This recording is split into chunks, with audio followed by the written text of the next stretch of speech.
ഇവിടെ ശ്രീ ലാൽകുമാർ, രണ്ടുപേരുടെയും വാദഗതി നമ്മുടെ മുമ്പിലുണ്ട്. ഇപ്പോൾ ഹെൻറി ഓസ്റ്റിൻ അവതരിപ്പിക്കുന്ന സംസ്ഥാന ധനകാര്യ മാനേജ്മെൻറ്റിൻ്റെ പ്രശ്നങ്ങളാണ് കടുപ്പമെങ്കിൽ കേരളത്തിൻ്റെ പൊതുജനജീവിതത്തെ ഓരോ ദിവസവും അത് വളരെ ഭീതിതമായ നിലയിൽ പ്രതിഫലിക്കേണ്ടതാണ്.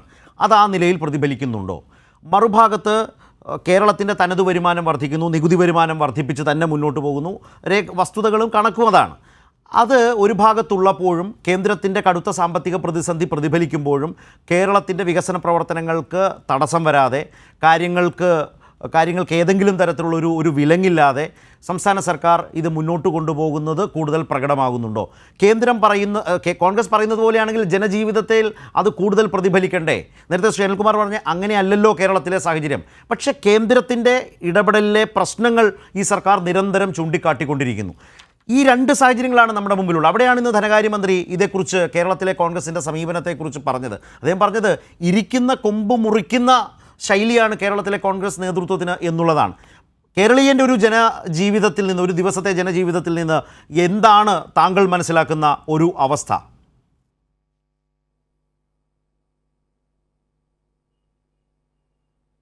അല്ല, ഇവിടെ ഹെൻറി കുറേ കാര്യങ്ങൾ പറഞ്ഞു. ഹെൻറി അക്കാഡമിക്കലി ഇൻ്റലിജൻ്റ് ആയിട്ടുള്ള ഒരാളാണ്. അദ്ദേഹം പോയിൻറ്റ്സ് കൊണ്ടുവരാൻ ശ്രമിക്കുന്ന ഒരാളുമാണ്. ഇവിടെ അടിസ്ഥാനപരമായ പ്രശ്നം എന്താണ്? ഞാൻ in my understanding, I try to explain my understanding. 0.42 റുപ്പീസാണ് നമ്മൾ ഒരു രൂപ ടാക്സ് കൊടുക്കുമ്പോൾ നമുക്ക് തിരിച്ചു കിട്ടുന്നത്. നമ്മുടെ ഡെവലപ്മെൻറ്റിൻ്റെ ബേർഡൻ നമ്മൾ സഹിക്കുന്നു എന്നുള്ളത് ഹെൻറിയുടെ വാദം കറക്റ്റാണ്. പക്ഷേ അവിടെ ഒരു പ്രശ്നമുള്ളത്, നോക്കൂ, 2.something റുപ്പീസ്, 2.5 പ്ലസ് അത്രയും റുപ്പീസ് സെൻട്രൽ ഗവൺമെൻറ് UP പോലുള്ള സംസ്ഥാനങ്ങൾക്ക് കൊടുക്കുന്നുണ്ട്.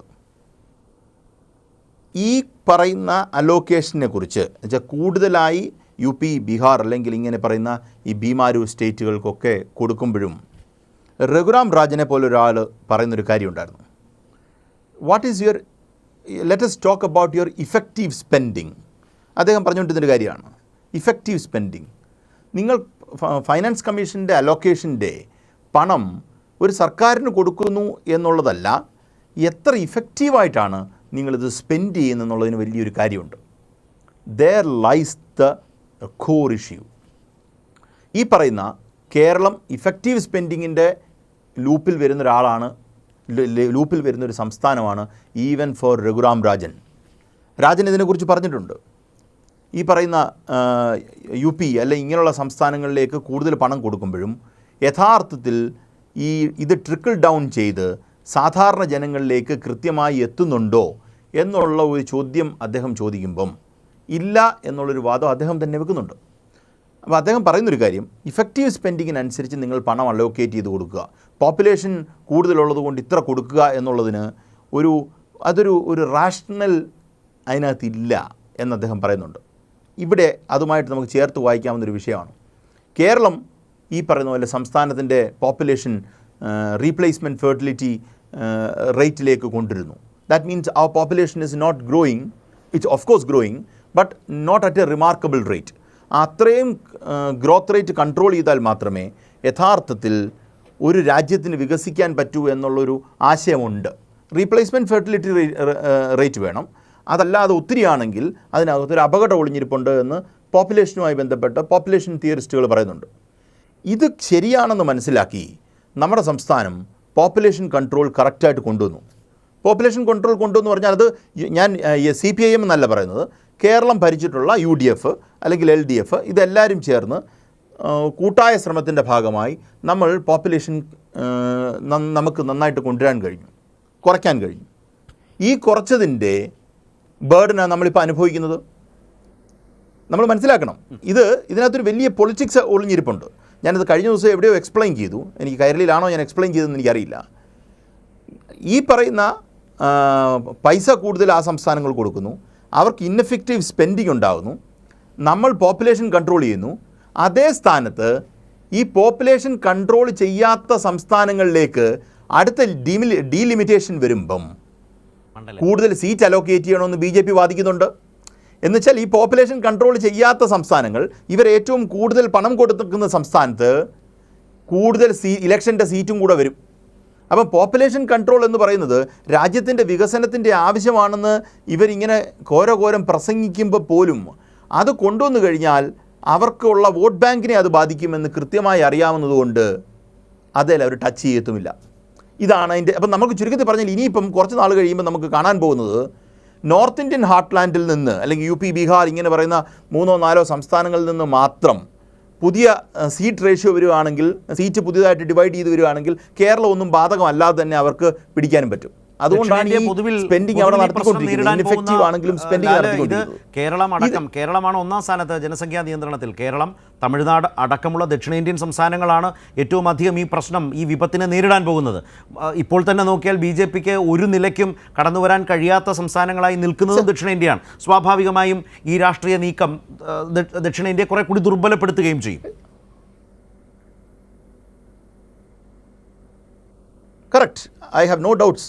അത് ഞാൻ പറയേണ്ടത് തന്നെയാണ് ശരത്തേട്ടൻ പറഞ്ഞത്. അപ്പം ഞാൻ പറഞ്ഞു വരുന്നത്, നമ്മുടെ സംസ്ഥാനത്തിന് നമ്മൾ കൊടുക്കുന്ന ടാക്സിൻ്റെ റവന്യൂ നമുക്ക് റിട്ടേൺ കിട്ടുന്നില്ല എന്നുള്ളത് ഒന്ന്. റവന്യൂ ഡെഫിസിറ്റുമായി ബന്ധപ്പെട്ട് നോക്കൂ, നമ്മുടെ നാട് കടന്നുപോയ സമയം എന്താണെന്നുള്ളതാണ്. ഈ പറയുന്ന കോവിഡ് പീരീഡ്, അത് കഴിഞ്ഞൊരു പ്രളയം, ഇതിനെ എങ്ങനെയാണ് ഒരു ഡിക്ലൈൻഡ് എക്കണോമിക് സിറ്റുവേഷനിൽ നിന്ന് how can you get out of it? എനിക്കറിയാം, ഹെൻറിക്ക് അറിയാം അത്. You have to spend more. നമ്മൾ മോഡേൺ എക്കണോമിക്സിൽ നമ്മൾ ചെയ്യുന്ന ഒറ്റ പരിപാടിയേ ഉള്ളൂ, വളരെ സിമ്പിൾ വർക്കാണ്. You want to shift your demand curve. അത് ഹെൻറിക്ക് അറിയാം, ഞാനത് കൂടുതൽ എക്സ്പ്ലെയിൻ ചെയ്യേണ്ട കാര്യമില്ല. You try to shift your demand curve. Demand curve shift ചെയ്യണമെങ്കിൽ എന്താ മാർഗം? എൻ്റെ കയ്യിലും നിങ്ങളുടെ കയ്യിലുമുള്ള, ഗവൺമെൻറ്റിൻ്റെ കയ്യിലുള്ള ഏറ്റവും വളരെ സിംപ്ലസ്റ്റ് ആയിട്ടുള്ള solution, you have to spend more. Hello, yes, കേൾക്കുന്നുണ്ട്. ഹലോ, കേൾക്കാം. ലാല് പറഞ്ഞത് പൂർത്തിയാക്കും. കേൾക്കാം എനിക്ക്. എന്തോ ഇടയ്ക്കൊരു ഡിസ്റ്റർബൻസ് വന്നു. അപ്പോൾ നിങ്ങൾക്ക് ഡിമാൻഡ് കർവ് ഷിഫ്റ്റ് ചെയ്യുക എന്നുള്ളതാണ് നിങ്ങളുടെ ബൗണ്ട് ആൻഡ് ഡ്യൂട്ടി. അതല്ലാതെ വേറൊരു പോസിബിലിറ്റി ഇല്ല. ഓക്കെ. ഈ ടാക്സ് റവന്യൂവിൽ ടാക്സ് കൂടുതൽ കളക്ട് ചെയ്യുക എന്ന് പറയുന്ന പ്രോസസ്സ് അല്ല അതൊരു ശരിക്കും പറഞ്ഞാൽ ഒരു കൺസർവേറ്റീവ് അപ്രോച്ചാണ്. ടാക്സ് കൂടുതൽ കളക്ട് ചെയ്ത് നമ്മുടെ പ്രശ്നങ്ങളെല്ലാം പരിഹരിക്കുക എന്ന് പറയുന്നത് ഒരു കൺസർവേറ്റീവ് അപ്രോച്ചാണ്. Because you are actually squeezing people. അതായത് അതിന് പകരം പോയിന്റിലേക്ക് വന്നാൽ കേരളത്തിന്റെ ധനകാര്യ മാനേജ്മെന്റിനെ പഴി പറയുന്ന പ്രതിപക്ഷത്തിന്റെ ഒബ്സർവേഷനിൽ പാളിച്ചുണ്ടെന്നാണോ? അല്ല, ഞാൻ പറഞ്ഞു വരുന്നത് പാളിച്ചുകൊണ്ട്, ഉറപ്പായിട്ടും പാളിച്ചുകൊണ്ട്. കാരണം അവർ കാണാതെ പോകുന്ന നമുക്കുണ്ടായേക്കുന്ന ഫൈനാൻഷ്യൽ ഇഷ്യൂസ് നോക്ക്. നമ്മൾക്ക് പൈസ ഒന്നും ഇവർ പറയുന്ന രീതിയിൽ കളഞ്ഞിട്ടില്ല. നമ്മളെവിടെ കളഞ്ഞിട്ടില്ല, എവിടെ പണം കളഞ്ഞിരിക്കുന്നു പറയും. ഇവർ പറയാൻ പറ്റുന്ന ഏക കാര്യം, മുഖ്യമന്ത്രിയുടെ ക്ലിഫ് ഹൗസിൽ ഒരു തൊഴുത്ത് പണിയുന്നതുമായി ബന്ധപ്പെട്ടൊരു വാദമുണ്ട്. ശരി. അടുത്ത എന്താ, അവിടെ ഒരു സ്വിമ്മിംഗ് പൂൾ പണിയുന്നു എന്ന് പറയുന്നുണ്ട്. 3 അവിടെ ഒരു ലിഫ്റ്റ് പണിയുന്നു എന്നുള്ളതുണ്ട്. ഇതല്ലാതെ ഈ പറയുന്ന രീതിയിൽ, അല്ലെങ്കിൽ മുഖ്യമന്ത്രിക്ക് ഒരു കാറ് മേടിച്ചു, ജയരാജന് ഒരു കാറ് മേടിച്ചു എന്നും പറയാം. ഇതൊന്നും അല്ല കേരളത്തിൻ്റെ സമ്പദ് വ്യവസ്ഥയെ നിയന്ത്രിക്കുന്നതും സമ്പദ് വ്യവസ്ഥയുടെ പ്രൂഡൻസ് കാണിക്കുന്നതും. ഒരു സംശയമില്ല കാര്യത്തിൽ. എനിക്കറിയാം, അത് ഹെൻറിക്ക് അറിയാവുന്നു. അപ്പോൾ ഞാൻ വളരെ ടെക്നിക്കലായിട്ടാണ്, ഹൈപ്പർ ടെക്നിക്കലായിട്ടാണ് ഞാൻ സംസാരിച്ചതെന്ന് എനിക്കറിയാം. അത് ഹൈപ്പർ ടെക്നിക്കലായിട്ടേ കുറേ സംസാരിക്കാൻ പറ്റൂ. അപ്പോൾ ഞാൻ പറഞ്ഞു വരുന്ന പോയിന്റ് നിങ്ങൾക്ക് ഈ പറയുന്ന പ്രളയത്തിന് ശേഷം, കോവിഡിന് ശേഷം റവന്യൂ ഇല്ലാത്ത ഒരു സ്പെൻഡിങ്ങിലേക്ക് നമുക്ക് പോകേണ്ട വന്നിട്ടുണ്ട്. നല്ല ശതമാനം സ്പെൻഡിങ്ങിലേക്ക് പോകേണ്ട വന്നിട്ടുണ്ട്. അത് നമ്മുടെ ആൾക്കാരെ പിടിച്ചു നിർത്താൻ, അവർക്ക് ക്ഷേമ പെൻഷൻ കൊടുക്കാൻ, ആ സമയത്ത് കൂടുതലായി സാധന സാമഗ്രികളെത്താൻ ഒക്കെയുള്ള ശ്രമം നടത്തിയിട്ടുണ്ട്. ആ സ്പെൻഡിങ് നമുക്ക് പ്രത്യേകിച്ച് ഡിമാൻഡ് ഷിഫ്റ്റ് ചെയ്യിക്കാൻ പറ്റാത്ത, എന്ന് വെച്ചാൽ കോവിഡ് വന്നു വെച്ചാൽ മൊത്തം ക്ലോസ് ചെയ്ത് കിടക്കുന്ന സമയമാണ് അല്ലേ? നല്ല രീതിയിൽ ക്ലോസ് ചെയ്ത ഒരു കാരണവശാലും നമുക്ക് റവന്യൂ ജനറേഷൻ ഇല്ലാത്തൊരു പോയിന്റാണ്. അങ്ങനെയുള്ള സ്പെൻഡിങ് നമ്മളെ ബുദ്ധിമുട്ടുണ്ടാക്കിയിട്ടുണ്ട്. അതാണ് സത്യത്തിൽ നമ്മൾ നേരിടുന്ന പ്രശ്നമായിട്ടാണെന്ന് ഞാൻ കരുതുന്നത്. അത് നിങ്ങൾ മനസ്സിലാക്കുന്നില്ല. നിങ്ങൾ ഇപ്പോൾ കളിക്കുന്നത് ഡേർട്ടി പൊളിറ്റിക്സ് എന്ന് പറഞ്ഞാൽ ഇൻഇഫക്റ്റീവ് ആയിട്ടുള്ള സ്പെൻഡിങ്. ഈ പറഞ്ഞ പോയിന്റ് പ്രധാനപ്പെട്ടതാണ്. ഇത്തരം ഒരു സാഹചര്യത്തെ, സിറ്റുവേഷനെ, കടന്നുപോയ കാലത്തെ മനസ്സിലാക്കാൻ വി ഡി സതീശൻ എന്ന വ്യക്തി, എന്ന നേതാവ്, പ്രതിപക്ഷ നേതാവായിട്ടും ആ പ്രതിപക്ഷത്തിനും കഴിയുന്നില്ല എന്ന പ്രശ്നമുണ്ട്. നിങ്ങൾ വളരെ ക്ലാസിക്കലായി സർക്കാരിനെ, ഒരു ക്ലാസിക്കൽ തിയറി പാറ്റേണിൽ നിന്നുകൊണ്ട് സർക്കാരിനെ സാമ്പത്തികമായി എതിർക്കുക, സാമ്പത്തിക നയങ്ങളെ എതിർക്കുക, അല്ലെങ്കിൽ ധനകാര്യ മാനേജ്മെൻറ്റിനെ എതിർക്കുക എന്ന നിലയിലേക്ക് മാത്രം ചുരുങ്ങിപ്പോകുന്നു എന്ന പ്രശ്നം പ്രതിപക്ഷം നേരിടുന്നു. അതിനെയാണ് ഇന്ന് ധനകാര്യമന്ത്രി വിമർശിച്ചത്.